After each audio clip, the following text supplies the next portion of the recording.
yung cabin filter. O yung tinatawag nating aircon filter. Okay? Dito po yun, ma'am.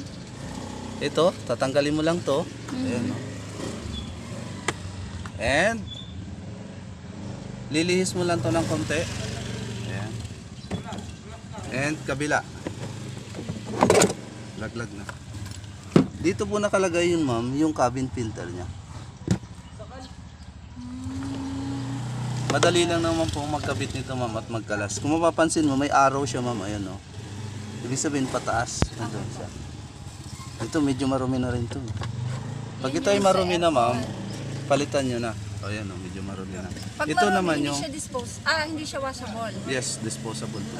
Hindi siya pwedeng linisin. Hindi, ma'am. Tapon mo na. Mura lang naman to. Nasa 300 o 400 na yan. Lahat ng klase ng aircon ng sasakyan, marami. Yes, iba-iba lang po yung sukat niya, iba-iba yung design niya. Okay, so- Depende sa brand po ng sasakyan natin. Okay. Kaya kung gusto niyo, ma'am, dalhin niyo to, sample, or sa auto supply, sabihin niyo lang pang BUs or MG, sasakyan, bibigyan naman kayo ng auto supply po natin. Okay?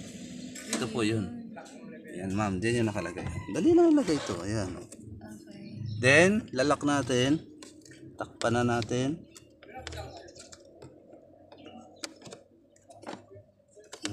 Sana yan. Ayun. Ayun na mag-shoot. Ayun. Ayun na. Tapos na. Pagbalik naman ito, ma'am, unahin natin yung paa. Ayun po yung paa.